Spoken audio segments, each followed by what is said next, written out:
तो ये ध्यान रख लीजिए कि ये शरीर जो है, जिसको दूसरे अध्याय में कहा गया था कि इसको वस्त्र की तरह तुम मान लो, उपमा ही वस्त्र की दी थी कि वस्त्र को जीर्ण शीर्ण हो जाए तो जीर्ण शीर्ण होता यही है।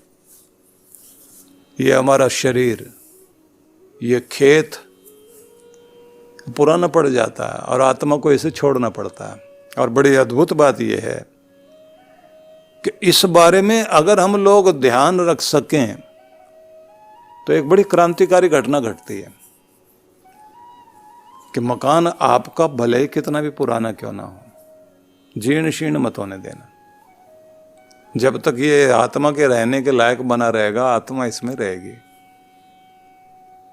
और अगर तुमने इसको इस लायक नहीं छोड़ा तो कारपोरेशन वाले जो है मकान के लिए आकर के वो नोटिस देने लग जाते हैं कि खाली करिए, आप रिपेयरिंग तो कर नहीं पाए। और इस पर फिर कथाएं प्रचलित हैं बड़ी अद्भुत।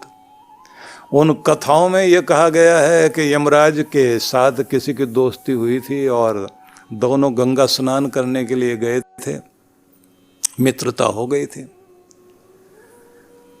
तो एक दूसरे से ये भी पूछ लिया क्या क्या करते हो, तो यमराज ने कहा भैया हम लोग तो प्राण लेते हैं। बोले बहुत बुरे आदमी हो। तो उसने कहा कि अगर मैं ऐसा नहीं करूंगा तो इस दुनिया के अंदर भीड़ ही भीड़ बढ़ जाएगी और फिर दुनिया की व्यवस्था नहीं चलेगी, क्योंकि संसार में आना और जाना दोनों चीज़ें चाहिए। शरीर के अंदर जो कुछ खाते हो तो उसमें से जो कुछ व्यर्थ होता है उसे बाहर भी जाना होता है, जो श्वास अंदर आया है उसे बाहर भी जाना होता है। आगमन और निर्गमन, इन दोनों को की व्यवस्था संसार में चलती है। इसलिए किसी भी चीज़ को तुम बुरा मत कहना। हम तुम्हारे लिए बहुत बड़ा कार्य करते हैं। अगर तुम्हारा बचपन जो है किशोर अवस्था में नहीं बदलेगा तो बच्चे ही रह जाओगे, और जो बच्चे ही बने रह जाते हैं तो उसको बीमारी कहा जाता है। इसलिए हम परिवर्तन लाते हैं संसार में, तो बुरा मत कहो। तुम्हारे किशोर अवस्था को अगर यौवन में न बदला जाए तो बच्चे बने रहोगे, बालक बने रहोगे।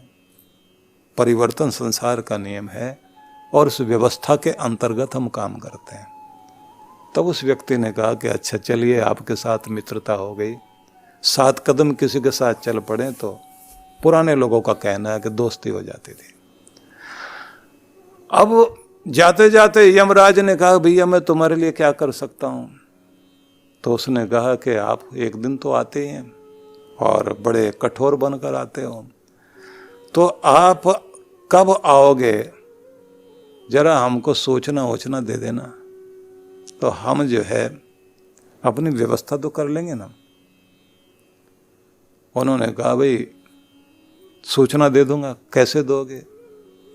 और चिट्ठी लिख देंगे तुम्हें, पत्र लिख देंगे। बोले हमें पत्र मिले ही नहीं तो? बोले देखो मैं तुम्हें 1 नहीं 3-3 4-4 रिमाइंडर भेजूंगा और वो पत्र तुम्हारे पास पूरी रसीद रहेगी। बस इस बात का ध्यान रखना कि हमारे पत्र पढ़ लेना। और कहते हैं कि क्योंकि कहानी बड़ी लंबी है, अब इस कहानी को आप सार में लेकर के आइए तो आपको समझ में आ जाएगा। कहते हैं कि एक दिन यमराज आ गया और उसने कहा कि चलो। तो इस व्यक्ति ने कहा तुम तो मेरे मित्र हो लेकिन सूचना नहीं भेजी तुमने। मैंने तुमसे कहा था कि मुझे तैयारी करने का मौका दे देना, सामान समेट सकूं, फैले हुए काम धंधे ठीक कर सकूं। आना तो दुनिया में याद रह जाता, जाना याद नहीं रहता। तो कम से कम मुझे याद करा देना कि जाना भी पड़ता है, तो मैं कुछ व्यवस्था तो करना शुरू करता। तो उसने कहा भैया मैंने चिट्ठी भेजी थी। क्या चिट्ठी भेजी? बोले तुम्हारे बाल सफ़ेद किए थे मैंने, और ये कहा था कि थोड़ा शांति से भी चलना सीख जाओ, बहुत उलझ गए हो दुनिया में। तो तुम्हें यह कहा था कि क्रांति की दुनिया से अब शांति की दुनिया में जाना शुरू करो, उलझने से ज़्यादा सुलझने की कोशिश करो। ये पहली चिट्ठी थी। बोले और भी? बोले चिट्ठियाँ ही चिट्ठियाँ आती रही। जब मैंने कहा कि ये बाल भी नहीं देख रहा है तो मैंने कहा कि अच्छा इसको ज़रा थोड़ा सा और समझदारी देते हैं देखता हुआ भी नहीं देखता, तो फिर तुम्हारी आंखों में मैंने थोड़ी दिक्कत पैदा करी। तो उसके बाद भी मुझे लगा कि ये सुनने को तैयार ही नहीं है, तो ये भोगने में संसार के लगा है, तो मैंने तुम्हारी इंद्रियां शिथिल की और तुम्हारे दांत मात हिलाने शुरू कर दिए। कि फिर भी मैंने देखा कि तुम सुनने को तैयार नहीं हो, तो मैंने तुम्हारी भूख कम कर दी। ये खाने में लगा हुआ बहुत पेटू आदमी है, किसी तरह संभले तो सही कि अभी थोड़ी तैयारी करना शुरू कर दो। ठीक है, अभी तुमने कहा था कि बहुत पहले ही बता देना, 10-20 साल पहले बता देना, कि मैंने तो तुम्हें उससे भी पहले तक का हिसाब बताना शुरू कर दिया था, कि उसके बाद भी तुम नहीं माने तो फिर मैंने तुम्हारे जो है कमर में असर डालना शुरू कर दिया। तुम वहां भी नहीं रुके, तो फिर मैंने सोचा अब ये मानेगा नहीं, तो मैंने तुम्हारे घुटनों में दर्द शुरू कर दिया। यार रुक, कहां तक दौड़ेगा, फालतू की यात्रा में लगा हुआ है। ये भी मैंने करके देख लिया, लेकिन तू फिर भी नहीं रुका, तो फिर मैंने तुम्हारे पांव में लड़खड़ाहट पैदा कर दी और हाथों में भी कंपन पैदा कर दिया। दोस्त, चिट्ठियां तो बहुत लिखी, पर तू रुकने वाला नहीं था। तेरा शरीर खराब होता चला गया, लेकिन मन से तो तू यही कहता रहा अभी तो मैं जवान हूं। और इसका परिणाम यह हो गया कि जिंदगी हाथ से निकलती रही, सांसों की पूंजी कम होती रही, याद कराने वाला याद कराता रहा और तू संसार में उलझता रहा। आखिर में मैंने एक तरीका और ढूंढा कि जिनके लिए तू पागल हो रहा है, उनके मन में तुम्हारे प्रति जो है वैराग्य पैदा कर दिया। वो तुम्हारे साथ बैठना ही नहीं चाहते थे। तुम्हारे अपने घर के लोगों का मोह तुमसे कम हो गया और तुम उनके पीछे पीछे भाग रहे थे। मैंने बहुत कोशिश की कि तुम्हारी मोह ममता कम हो जाए और जिससे तुम्हारा प्यार जागना चाहिए उससे प्यार जाग जाए, लेकिन तूने वो भी कोशिश नहीं की और ज्यादा मोह ममता में, क्योंकि तू बेटे अगर ध्यान नहीं दे रहे थे तो पोते के चक्कर में पड़ गया, उसको लेकर घूमता है। इतना तो अपने बेटे से भी लाड़ नहीं लड़ाया था जितना पोते से लाड़ लड़ा रहा है। मेरी वंश बेल, मेरा मकान, मेरी जमीन जायदाद, घर वाले इज्जत करते नहीं है, बाहर इज्जत ढूंढने की कोशिश करता है और बाहर मैं करता घूम रहा। आखिर में मुझे आना पड़ गया। भाई अब तू ही बता मैं क्या करूं। अब इसने कहा कि अच्छा है, एक बात तो कर, थोड़ा सा इतना टाइम दे कि मैं जो है आखिर में एक बार सबको जिंदगी जीने का तरीका भी बता सकूं और सबसे एक बार हाथ जोड़ के माफ़ी मांग सकूं, कह सकूं कहा सोना किया कराया, अच्छा बुरा जो भी कुछ मेरे से हो गया माफ़ी कर देना मुझे। यमराज ने कहा इतना मौका तो नहीं, बस यहीं बैठे बैठे सबसे एक बार क्षमा याचना कर और साथ में ये कहे कि भगवान अगला जन्म अगर देगा तो सिखाने वाला जरूर दे देना, गुरु की संगत जरूर दे देना, तेरा कल्याण हो जाएगा। बड़ी कथाएं हैं और बड़े हमारे देश के ज्ञानी ध्यानी लोग बड़े ढंग से सुनाया करते हैं, लेकिन ये खेत की बात जिसमें हम रहते हैं इसकी संभाल हम कर सके तो बहुत अच्छी बात है। तो इसलिए ये कहा गया है कि विश्व मंदिर का एक देवता है, देवाधिदेव है, वो परमात्मा है, और तुम्हारे इस शरीर का भी एक देव है, उसको जीवात्मा कहते हैं। तो कृष्ण भगवान ने एक कला दी कि साक्षी भाव में अपने शरीर को देखने वाले बन जाओ और साक्षी भाव में जगत को देखने वाले बन जाओ। इसको उन्होंने जीवन की कला कहा है। जानो क्षेत्रज्ञम चापि माम विद्धि, मुझे जानो कि जो इस क्षेत्र को जानने वाला है। सर्व क्षेत्रेषु भारत, जितने भी क्षेत्र हो सकते हैं, कहा गया है जो शुरुआत हुई थी गीता की, धर्म क्षेत्र है ये, कुरुक्षेत्र है ये, इसमें सेना आकर के दोनों तरफ खड़ी हुई है। अच्छाई और बुराई के भाव लेकर के दो समुदाय, एक ही परिवार के दो लोग लड़ने के लिए आ गए हैं। एक ही शरीर के अंदर एक ही मन दो सेनाओं को लेकर के खड़ा होता है। अच्छी बात भी करता है, बुरी बातें भी करता है।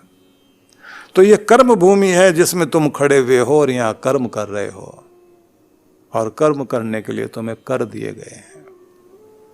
और तुम्हारी कृति और तुम्हारे कृत्य ये सब इस दुनिया में तुम्हारी पहचान बनते हैं।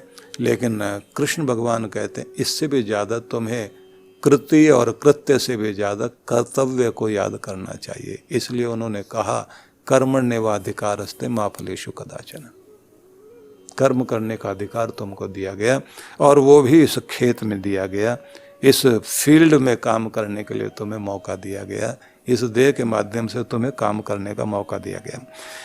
गीता का महान संदेश था कि आत्मा नश्वर नहीं है, अनश्वर है, अविनाशी है। वहां से शुरुआत दूसरे अध्याय में हुई थी, और इसका विशद वर्णन जो है हम देखते आए हैं और फिर समझाया गया। लेकिन कमाल की बात यह है कि हमारा जो मैं है वो इस देह से जुड़ जाता है। ये मेरा शरीर, ये मैं हूं। अपना फोटो खिंचवाता है आदमी, और पुराना भी फोटो रखता है। ये मैं था, तब मैं ऐसा लगता था, तब ऐसा लगता था, ऐसा लगता हूं, आगे कैसा लगूंगा वो बताने को तैयार नहीं है। इसलिए बूढ़े आदमी की बड़ी समस्या ये है, वो भविष्य के बारे में बहुत नहीं सोचता, वो पुरानी बातें बहुत याद करता है। क्योंकि भविष्य में तो शमशान घाट दिखाई दे रहा होता, तो वहां जाना। और कमाल की बात है कि पूरे नगर के एक कोने में शमशान घाट बनाया जाता है, और वहां से जाते टाइम भी अगर गाड़ी पास से जा रही हो, उधर की तरफ मुंह नहीं करता आदमी। हाँ, भगवान की मूर्ति कहीं दिखाई दे जाए तो उसको एक बार हाथ जोड़ लेता, दया रखना, बस अभी तो जीना है। और इसकी जो खोपड़ी है वो बड़ी विचित्र चीज है। कहते ना कि कोई फकीर चला जा रहा था, उसने शमशान घाट में, कब्रिस्तान में एक खोपड़ी देखी, उठा लिया उसको, अंदर से खाली थी। उसका शिष्य पूछने लगा, इसको हाथ में लेके क्या कर रहे हो? बोले ये खोपड़ी है, खाली, पूरी जिंदगी इसको भरने में लगा रहा है, ये भरी तो नहीं। चेले ने पूछ लिया, महाराज इसको खोपड़ी क्यों कहते हैं? बोले आधा आधा करके देख इस शब्द को, खो और पड़ी। पूरी जिंदगी में सब कुछ खो के यहां पड़ी हुई है, ये है खोपड़ी। इसलिए इसको खोपड़ी बोलते हैं। इसलिए मैं भी इससे खेल रहा हूं। सबके पास एक एक खोपड़ी है, और सब कुछ खो के यहीं पड़ी रह जाती है, काम नहीं आती कहीं भी। इसको अगर सही ढंग से उपयोग करना, तो कहते हैं देह से आत्मा का संबंध जुड़ जाए तो मैं ये मेरा, इसमें हम लगे रहते हैं। उसके बाद में कहते हैं थोड़ा सा इससे आगे जाएं तो अपने मन से जुड़ जाते हैं। मन, देह की आवश्यकताएं पूरी हो रही हो, मन के मनोरंजन में, उसमें रमे रहते हैं। वहाँ भी थोड़ा सा कुछ हो जाए, ठीक ठाक चल रहा हो, तो बौद्धिक स्तर पर बड़ी बड़ी बातें करने में आदमी अपने आप को लगा देगा। लेकिन सब जगह चिपका रहेगा इन सब में, साक्षी भाव रख करके जिस दिन वो सोचना शुरू करेगा कि ये मेरा खेत है और मैं इसका स्वामी, तो फिर क्या दृष्टि होती है। जैसे स्वामी रामतीर्थ की थी, वो एक अलग ही ढंग से सोचते थे। उनके कहने का ढंग होता था, अपना नाम लेकर के बोलते थे। आज राम को वहां जाना है, आज राम ये करके आया, आज राम ये खाएगा, आज राम जो है उसके शरीर में दर्द हुआ। तो लोग पूछते थे राम कौन हो? बोले ये है ना, ये दिखाई दे रहा जो। तो लोगों को बड़ा आश्चर्य लगता था क्योंकि वो ये कहते थे कि दुख सुख जो हो रहा है शरीर को हो रहा है, आत्मा तो इससे ऊपर है। लेकिन ऐसा करके दुनिया में जिया नहीं जाता। पर आध्यात्मिक दृष्टि से तो यही कि इस शरीर में समय के साथ परिवर्तन होते जाएंगे, लेकिन ये साधन मिला है इसलिए कि दुनिया में कुछ बड़े बड़े कार्य किए जा सकें। बड़े कार्य से मतलब ये है कि जिनके माध्यम से तुम अपनी योग्यता को, अपने सामर्थ्य को ठीक ढंग से प्रकट करके इस दुनिया के लिए कुछ ऐसा करके जाइए कि तुम्हारे होने से इस संसार को भी कुछ लाभ हो और अपना आनंद इसमें मनाओ। अच्छा करके उसका आनंद लो। बुरे लोग तो बुरा करके उसका वो फायदा लेना चाहते हैं कि मैंने शॉर्टकट में ये करके और ये फायदा ले लिया। अच्छा आदमी अच्छाई का आनंद लेना शुरू करे। लेकिन मैं इसको थोड़ा सा और आगे लेकर के चलना चाहूँगा। अभी थोड़े दिन पहले, शायद 1-2 दिन पहले समाचार हम लोग देख रहे थे, तो किसी एक पुराने अभिनेता का, शायद उनका जन्मदिन था, भारत भूषण ऐसा एक अभिनेता था, उसके संबंध में चर्चा आ रही थी। तो एक पंक्ति पढ़ने को मिली कि वह व्यक्ति अपनी जिंदगी में बहुत समृद्धि, बड़ी बढ़िया गाड़ियां, अच्छा घर, सब कुछ था। एक समय ऐसा आया कि सब कुछ खो बैठा और फिर पूछने वाला कोई नहीं। जब मरने लगा तो अपने उस नर्स से जो पास में थी उससे ये कहा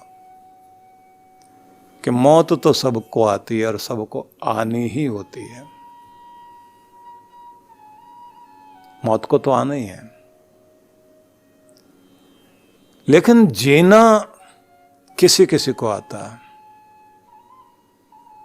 और मुझे जीना नहीं आया। मुझे अपनी जिंदगी में यही शिकायत है, मरना तो एक दिन है, तो जीना आना चाहिए आदमी को, लेकिन मुझे जीना नहीं आया। अपने से शिकायत। बहुत लोग हैं, जीना सबको नहीं आता, मौत तो सबको आती है, जिंदगी सबको मिलती है, लेकिन जिंदगी जीना यह अपने आप में एक कला है, यह तो सबको नहीं आती। जिस दिन आपको जिंदगी जीने का तरीका मिल जाए, आपके पास ज्यादा साधन थे या कम साधन थे, जितने में आप जी रहे थे उसमें अगर आनंदित होकर के जी रहे हैं, आप संतुष्ट होकर दुनिया से जा रहे हैं, तो माना जाता है कि जीवन बहुत ढंग से पूरा हुआ। तो जीवन की कुछ संभावना से हम वंचित रह जाते हैं। देह भाव से परे हम अपना विचार नहीं कर पाते। देह की एक छोटी सी परिधि में, एक लिमिट में अपनी जिंदगी को जीते हुए रह जाते हैं, उससे बाहर नहीं जा पाते। और अगर कभी जिंदगी में कोई ऐसा क्षण आ भी जाए, कोई एक चमक, एक कौंध आ जाए ज्ञान की कि नहीं, ऐसे नहीं जीना चाहिए, जीने के लिए कुछ और तरीका अपनाना चाहिए, तो उस कौंध को, उस चमक को भी हम संभाल नहीं पाते। थोड़ी देर के लिए आई, भूल गए, और जिंदगी इस तरह से पूरी हो जाती है। किस्मत वाले लोग वे हैं कि जिनकी जिंदगी में वो चमक आई और उसको उन्होंने संभाल लिया और वहां से जीवन में परिवर्तन शुरू हो गया। इस चर्चा में हम और आगे बढ़ेंगे। बहुत आनंद का ये अध्याय है और कृष्ण भगवान के संदेश तो सच में ही महान है। आप सबके लिए मंगल कामना करते हुए आज के कार्यक्रम को यहाँ विश्राम देते हैं, फिर अगले क्रम में हम प्रवेश करेंगे। अनेक लोगों के जीवन में वह क्षण आया करता है कि जिस समय उन्हें मैं और मेरा, मैं कौन और किस लिए, कर्तव्य क्या है, किधर जाना चाहिए किधर नहीं, इसकी थोड़ी सी एक चमक बिजली की तरह उनकी ज़िंदगी में कौंधती है। भाग्यशाली वे होते हैं कि जो उस बिंदु को, उस टर्निंग पॉइंट को संभाल लेते हैं और वहाँ से अपने नई जिंदगी जीने के लिए जीवन की तैयारी करते हैं। अनेक लोग वे होते हैं कि जिनके जीवन में ऐसे क्षण आ भी जाएं, घटनाएं घट भी जाएं, लेकिन वो परिवर्तित नहीं होते, क्योंकि अपने कंफर्ट जोन से बाहर निकलने का रिस्क लेना नहीं चाहते। अच्छा होना चाहिए, अच्छा करना चाहिए, ये सब बातें वो करेंगे। अच्छी बातों का ज्ञान भी उनके पास बहुत होता है, लेकिन अच्छी बातों का ज्ञान होने के बाद भी उसकी तरफ वो चलते नहीं हैं, क्योंकि उसके लिए उन्हें खतरा महसूस होता है कि कौन ये झंझट मोल लेगा। कुछ लोग कोशिश भी कर लेते हैं, लेकिन फिर से वही आदतें पुरानी, वही हमारे पैटर्न जो मस्तिष्क में बने हुए हैं, हमें खींचकर वहीं ले आएंगे। मैं उदाहरण देता हूँ। कुछ लोगों के जीवन में वो क्षण आ जाता है जब उनका शरीर बीमार रहने लग जाए या कोई शरीर में दिक्कत होने लग जाए और लोग या डॉक्टर ये बोल दें कि ये तुम अपने आप को खराब करते जा रहे हो, तुम्हें जो है खान पान पर ध्यान देना चाहिए, अपने व्यायाम पर ध्यान देना चाहिए, अपने प्राणायाम पर ध्यान देना चाहिए। अब व्यक्ति जो है उस बात को मान ले, किसी डॉक्टर के कारण, किसी की बात सुनने के बाद, या कहीं पढ़ लेने के बाद, या कोई टीवी का कार्यक्रम देखने के बाद, या किसी प्रेरक संदेश को सुनने के बाद, तो एक चमक आई जीवन में। अब वो संकल्प लेता है कि कल से शुरुआत करेंगे। कुछ लोग नए साल से शुरू करते हैं, कुछ लोग अपने जन्मदिन के बाद में शुरुआत करते हैं कि नहीं इतने साल के हो गए, अब भी अगर ध्यान नहीं देंगे तो कब देंगे। बहुत अच्छी बात है। अगले दिन से वो शुरुआत करते भी हैं, पार्क जाना शुरू करेंगे, व्यायाम करना शुरू करेंगे, और फिर जिम विम में जाना शुरू करेंगे, डाइटिशियन से सलाह करेंगे। बहुत अच्छी बात है। अब धीरे धीरे करके जो पुरानी उनकी जो आदतें हैं वो सामने आनी शुरू होंगी। अपने कंफर्ट जोन में जिस तरह से वो रहते थे तो उनको लगता है कि ये तो थोड़ा मुश्किल काम है। किसी किसी लोगों को ये होता है आज पार्टी में गए तो चलो आज देर तक सो लेते हैं, फिर कल से शुरू कर लेंगे, परसों से शुरू कर लेंगे, और ऐसे करते करते वो धीरे धीरे धीरे धीरे उसी जगह आकर खड़े हो जाते हैं जहाँ वो पहली स्थिति में थे। और फिर जब उनसे नहीं कुछ हो पाता तो फिर वो कहते हैं शायद अपने बस में नहीं है। फिर थोड़ा सा और चीज़ें घटने लग जाएं, तब भाग्य में शायद यही था। तो जो चीज़ हमें नहीं करनी होती या जहाँ हम नहीं कर पाते हैं तो उसके लिए हम लोगों ने एक फर्मा बनाया हुआ है, एक सांचा बना रखा है जिसमें हम अपने आप को आके फिट कर देते। किस्मत में यही था, इसलिए आगे जा ही नहीं पाते। लेकिन जिस समय किसी व्यक्ति के जीवन में यह घटना घटती है तो एक केमिकल रिएक्शन जैसे होता है ना, एक रासायनिक प्रक्रिया जैसे हो और कोई चीज घट जाए तो एक क्रांतिकारी परिवर्तन आता है, जैसे अर्जुन की जिंदगी में आया। प्रश्न उठे थे, उत्तर मिले थे, और फिर अर्जुन वीर अर्जुन के रूप में ही नहीं, कृष्ण का एक महान शिष्य जिनके माध्यम से ही ये गीता का अमृत ज्ञान पूरी दुनिया को मिला।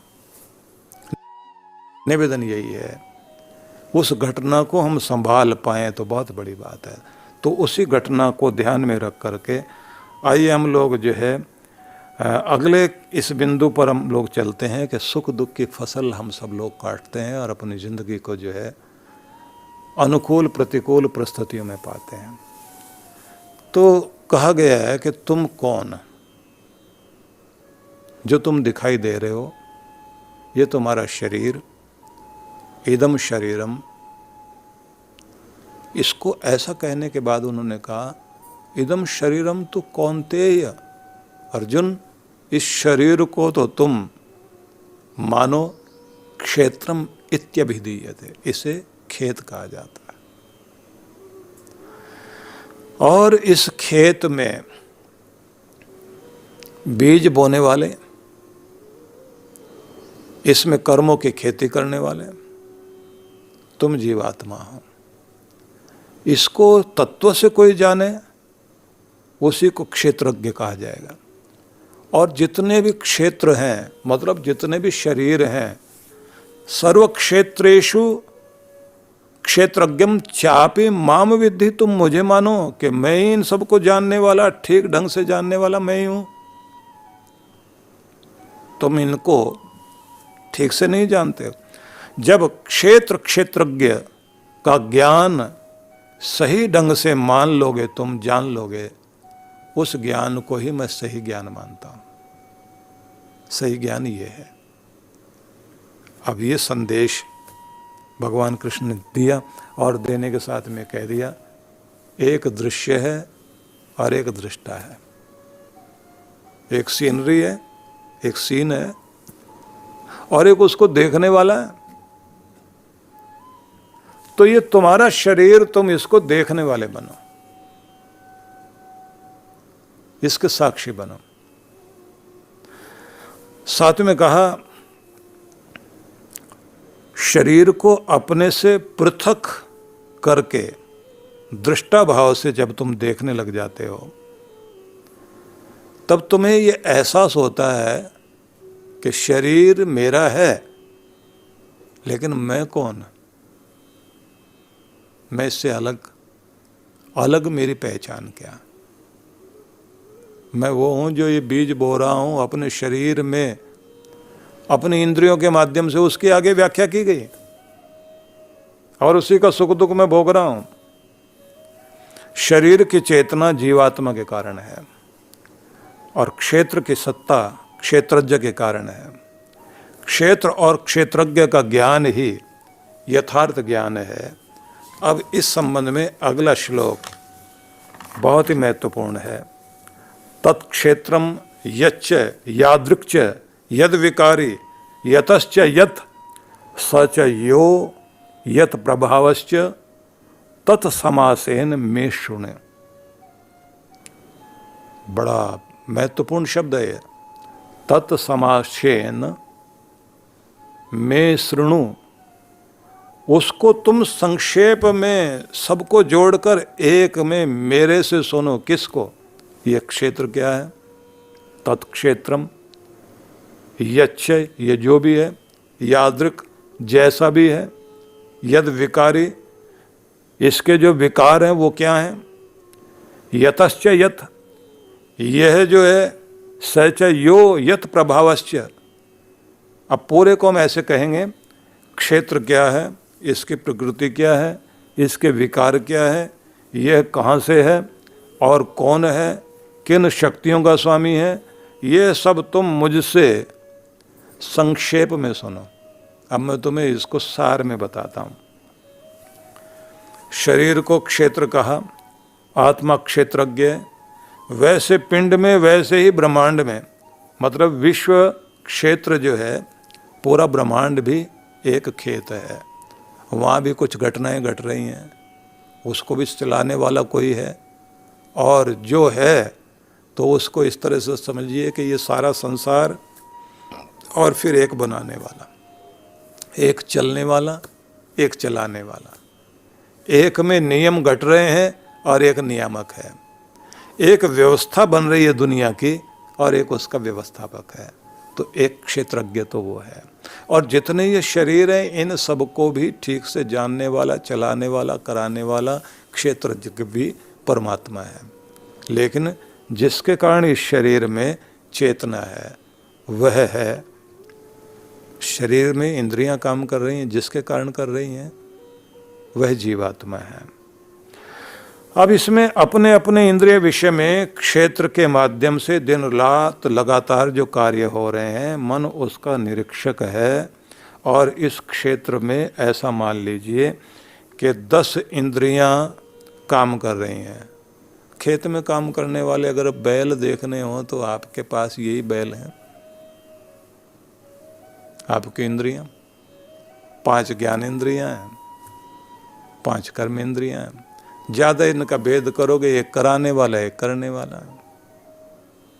ये और भेद करके आप देख सकते हैं। तो 10 इंद्रियां इस खेत के बैल हैं, रात दिन लगे हुए हैं। ये बैल भी ऐसे चुपचाप बैठने वाले हैं नहीं।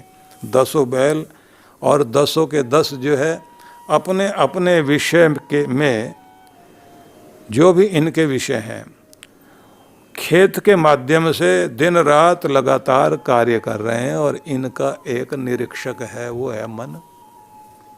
वो इनको देख रहा है। जीवात्मा खेत का मालिक है। 5 प्राण इसमें मजदूर हैं, ऐसे मजदूर हैं वो भी रात दिन लगे हुए हैं। जिस दिन वो अपना काम बंद कर दें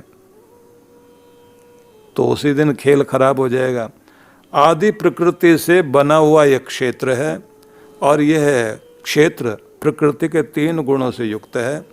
3 गुणों में एक रजस है जो बीज को बोता है, सत्व गुण उसकी रक्षा करता है और तमस उसका फल काटता है। अब ज़्यादा व्याख्या करने का यहाँ समय नहीं है, उसको आगे करेंगे। और जब जीव अशुभ कर्म करता है, पाप के बीज बोता है, गलत आदतों की खाद डालकर उसे बढ़ाता है, तब दुख की फसल काटता है और दुख सागर में फंसता जाता है और आवागमन का चक्र लगातार चलता है और ये चक्र कहीं खत्म होता नजर नहीं आता। बड़ा मार्मिक है ये। अब इसी को आगे कहा, ऋषिभिर बहुधा गीतम छंदोभिर विविधहि पृथक ब्रह्मसूत्र पदैश्चैव हेतु मदभिर विनिश्चितैहि। यह क्षेत्रज्ञ का गुणगान अनेक प्रकार से विविध वेद मंत्रों द्वारा भी बहुत प्रकार से विभाग पूर्वक कहा गया। ब्रह्म लक्ष्य करके ब्रह्मसूत्र के पदों में भी युक्त ढंग से इसका वर्णन किया गया है। सत्य को ज्ञात होने के 2 ही उपाय माने गए हैं। इनको कृष्ण भगवान ने, एक को तो उन्होंने कहा है हेतु मदभि और एक को ब्रह्मपदई शब्द से कहा है। अब ये अटकाने वाली चीजें हैं, जहाँ जाके व्यक्ति अटकता है कि ये क्या है। हेतु मदभि को कहा जाएगा, इसको आप कह सकते हैं आर्गुमेंटेटिव, जिसे आप कहते हैं जो तर्क के द्वारा पक्ष रखा जाता है। और जो ब्रह्मपदई शब्द है उसको आप इंट्यूशनल मान लीजिए। तो इस तरह से दोनों को आप समझ सकते हैं कि एक तो वो है जो बड़ों के द्वारा, शास्त्र के द्वारा दूसरों के समझाने पर जैसा कहा गया उसकी बात को वैसा मान लें। दूसरा वो है कि जिसमें आर्गूमेंट्स वगैरह तर्क वितर्क करने के बाद आप जो है तर्क, युक्ति, प्रमाण, तथ्य, इन सब के बाद निर्णय करने के बाद जो चीज़ उदाहरण के साथ आपको अनुभूति में आए, उसके बाद आप उसका प्रत्यक्ष करने के बाद ये समझें कि ये चीज़ ऐसी है, तो उसके बाद जो चीज़ आप विश्वास में लाते हैं तो उसको फिर मानते हैं कि नहीं सच में ये ऐसा ही है। तो साइंस इसी तरह से काम करती है। कोर्ट कचहरी से लेकर के तर्कवादी लोग हर चीज़ को पहले तर्क की कसौटी पर कसेंगे, युक्तियाँ ढूंढेंगे, प्रमाण लेके आएंगे, सबूत लेकर आएंगे। तो इसलिए मैंने शब्द दिए हैं तर्क, युक्ति, प्रमाण, तथ्य, फैक्ट्स वगैरह लेकर के आएंगे। उदाहरण सहित विवेचन करने के बाद जिस एक निर्णय पर आप पहुंचते हैं और फिर उस पर विश्वास करते हैं, उसको कहा है कि इस तरह की सारी चीज़ों को भगवान श्री कृष्ण कहते हैं कि युक्ति युक्त ढंग से इसका वर्णन ब्रह्मसूत्र पदों में किया गया है और वेद आदि शास्त्रों में भी इस चीज़ को समझाया गया है। किसको? जो ये पहले बताया गया इसको। देखिए, बहुत मज़ा लेकर के अगर आप इसको समझना चाहते हैं तब तो थोड़ी सी व्याख्या की ज़रूरत पड़ती है। और अगर हम ये कहें कि नहीं, बात भी बन जाए, समझ भी आ जाए, थोड़े में ही सारा आ जाए, तो फिर वो मैं आपको बताता जा रहा हूँ। तो अब जो है क्षेत्र को जानने वाला क्षेत्रज्ञ, इसे समझें तो यही जो इसको समझ लेता उसको कहा गया कि यही है ज्ञान। तो एक है जानने योग्य, जिसको कहेंगे ज्ञेयम। इस क्षेत्र का विशद वर्णन अब आगे मिल करके किया गया। तो ये 5वां श्लोक है। फिर अब 5वें श्लोक में कहा गया है कि अब इस खेत के बारे में थोड़ा सा समझो कि इसमें खेती, अभी तक तो ये बताया गया 10 बैल इसमें लगे हुए हैं, इसके 5 मजदूर लगे हुए हैं, इसका एक निरीक्षक मन भी लगा हुआ है, ये सब मिल करके काम कर रहे हैं, दिन रात जुटे हुए हैं ये, और ये रुकते नहीं कहीं भी। जो कुछ ये कर रहे हैं उसके द्वारा, क्योंकि आगे जाकर के कृष्ण भगवान ने एक बड़ी अद्भुत बात समझाई है कि ये जो खेती तुम्हारी हो रही ना, इसके अंदर वाली चीज को थोड़ा बदल दीजिए, क्योंकि आपके सारे कंप्यूटर से या रोबोट से जो काम हो रहे हैं उसकी थोड़ी प्लानिंग ही चेंज कर दीजिए आप। अंदर में ही जो है ना सॉफ्टवेयर जो है, एक तो हार्डवेयर है, ये हार्डवेयर तो ये आपका जो शरीर, अब सॉफ्टवेयर में कुछ थोड़ा सा चेंज किया जा सकता है। इसके अंदर जो है ना इनबिल्ट जो कुछ दिया गया है, इनबिल्ट कहिए जिसको, इनबिल्ट जो कुछ दिया गया है उसमें कुछ चीज़ें आप ठीक कर सकते हैं। उसके आगे व्याख्या की गई है कि वो 20 गुण बताए गए हैं कि उन 20 गुणों को अगर व्यक्ति अपने अंदर चेंज में ले आए तो ये जो बैल और ये जो मजदूर आपके लगे हुए हैं, जो ये बेकार के काम करने में लगे हुए हैं, ये बदलने शुरू हो जाएंगे। फिर इन्होंने तो जो है मशीन है, मशीन के ऊपर आप जो है भजन सुनिए या फिर जो है गंदे गाने सुनना शुरू कर दीजिए। आपने कौन सा, ये तो लड़ाई की बात शुरू कर दे तो लड़ाई की बातें सुनाएगा। आपने क्या सुनना है ये तो आपके ऊपर है, मशीन ने तो अपना काम करना है। तो तुम्हारी मशीन तो काम कर रही है, लेकिन तुम्हारा ढंग क्या है उसे बदलना है। तो पहले मशीन के बारे में समझ लीजिए। तो 5वां श्लोक जो है उसी के बारे में कहता है, महाभूतानि अहंकारो बुद्धिरव्यक्तमेव च इंद्रियाणि दशैकम च पंचचेंद्रिय गोचरः। इस क्षेत्र की व्याख्या करते हैं। इसमें महाभूतानि, 5 तो महाभूत हैं। भूत से मतलब वो भूत प्रेत नहीं है, भूत से मतलब है कि जिनसे ये बना है, जिनसे ये निर्मित हुआ, वो 5 तत्व है, उससे ये शरीर आया है। पृथ्वी से कुछ भाग लिया गया और पृथ्वी तत्व जो है वो तुम्हारे शरीर में लगातार दिया जाता है। इसलिए कमाल की बात है, ज़मीन से जो उगने वाला है उसी को डाल डाल के, पहले 1-1.5 किलो का बच्चा था, अब जैसे ही उसकी उम्र हो गई 40-45 की, अब पूछते कितने केजी के हो, बोले 100 के। कैसे हो गए? बोले मिट्टी का सामान खा रहे थे। कौन सी मिट्टी का सामान? फल फूल, गाजर, सब्जी, ये सारी चीज़ें खाई, ये सब मिट्टी से ही उगती है। बोले सारा इतने से काम चला? नहीं, थोड़ा पानी भी पीते रहे,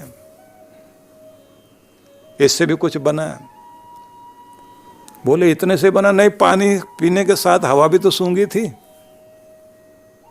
तो 3 हो गए। और कुछ किया?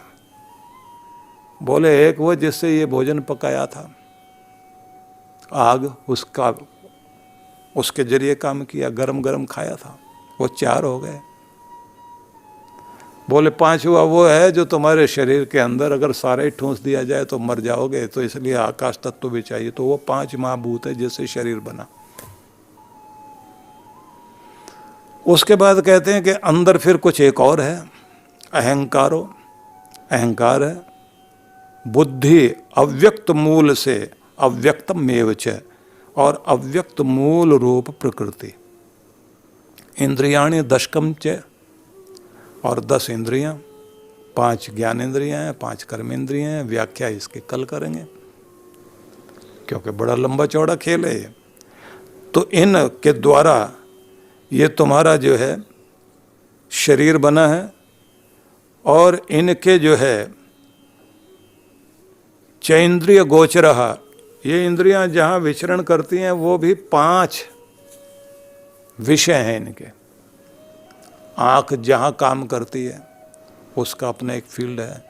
तो दृश्यमान जितनी भी चीज़ें हैं, रूप वाली चीज़ें जितनी भी हैं, आकार वाली चीज़ें जितनी भी हैं, जो प्रकाश के माध्यम से काम करती हैं, उसमें काम करती है आँख। और आँख में तत्व दिया गया अग्नि तत्व। बड़े मजे की बात है ये भी।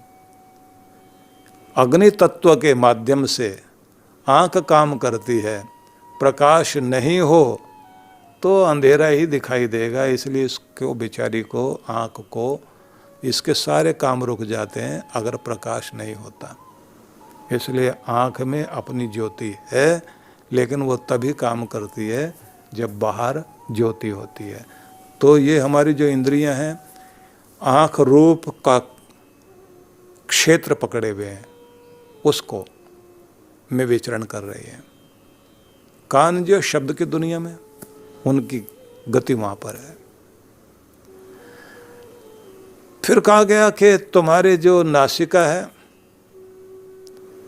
तो गंधवती पृथ्वी कहा गया है, तो ये पृथ्वी तत्व इसमें है। और शब्द तत्व जो है ये आकाश से जुड़ा हुआ। हमारे कान जो है, ध्वनि वहीं होगी जहाँ आकाश होगा, जहाँ खालीपन होगा। इसलिए जब मैं आवाज़ करना चाहता हूँ दोनों हाथों की, तो इन दोनों हाथों के बीच का जो आकाश है उसी के कारण ध्वनि प्रकट होगी। खाली में ही ध्वनि होती है, आकाश में ही ध्वनि होती है। मुंह में अगर कुछ भर दिया जाए और जीभ इधर उधर ना जाकर के टकराए तो आदमी बोल ही नहीं सकता। तो आकाश से कान, अग्नि से आँख, पृथ्वी से आपकी नासिका और जल तत्व से आपकी जीभ। ये भी मजे की बात है, इसको रसना कहते हैं। रस तभी लेगी जब अंदर कुछ लिक्विड होगा। इसलिए खाना जो भी हम खाते हैं, भोजन जो भी करते हैं, उसको लिक्विड बनाते हैं, उसका रस बना लेते हैं, उसको पहले जल जैसा बना लेते हैं, तभी जा कर के वो अंदर जाता है। इसलिए कहते हैं जितने दांत हैं कम से कम सबको एक एक बार तो मौका दो। एक ग्राही जैसे मुंह में लेते हो तो उतनी बार एक एक से कहो तू भी चबा, तू भी चबा, तू भी चबा, इतनी देर लगा करके। और जो जीभ की रसना की जितनी भी ये आप जो देखते हैं लसिका पैदा करने वाली जो भी इसके अंदर हमारे जीभ में लगे हुए डॉट डॉट से आप लोग देखते हैं, इन सब का कार्य होता है, ये ग्रंथियां हैं। ये अपना स्राव पैदा करते हैं, तो बहुत सारा भोजन का हिस्सा यहीं का यहीं पच जाता है। और अगर सीधा सीधा ऐसे खाना शुरू कर दिया जाए, निगलना शुरू कर दिया जाए, जैसे कुछ लोग जो है लेटर बॉक्स में चिट्ठी डालते हैं, ऐसे बहुत सारे लोग जो है भोजन को भी इसी तरह से डाल रहे होते हैं, जल्दी डालो और निकलो। उससे भी ज़्यादा बड़े कलाकार वो होते हैं जो भोजन हाथ में लेके अपनी डबल रोटी वगैरह या ऐसा कोई पिज़्ज़ा ले करके गाड़ी भी चलाते जा रहे हैं और साथ में जो है खाते भी जा रहे हैं। उनको लगता खाना जो है फालतू काम है। तो इसको जब तक आप लिक्विड नहीं बनाओगे तब तक जो है ये आनंद नहीं देगा। अब उसके बाद में एक इंद्रिय और है जिसका अपना काम है, उसका संबंध हवा से है। हवा जो है स्पर्श का कार्य करती है। हवा आती है पता तभी लगती है जब वो छूती है आपको, नहीं तो हवा का पता ही ना लगे। इसलिए हवा में स्पर्श गुण है और आपकी इंद्रिय एक उसी के साथ काम करती है, उसको बोलते हैं त्वचा। और सबसे बड़ी इंद्रिय शरीर की यही है, क्योंकि शरीर के ऊपर से लेकर नीचे तक यही फैली हुई है। तो ये 5 जो है अपने अपने विषय में ये भी काम कर रहे हैं। कृष्ण भगवान ने फिर 6ठा श्लोक कहा और मजे का श्लोक है, तो कल इसमें प्रवेश करेंगे। आप सबके लिए बहुत बहुत मंगल कामना।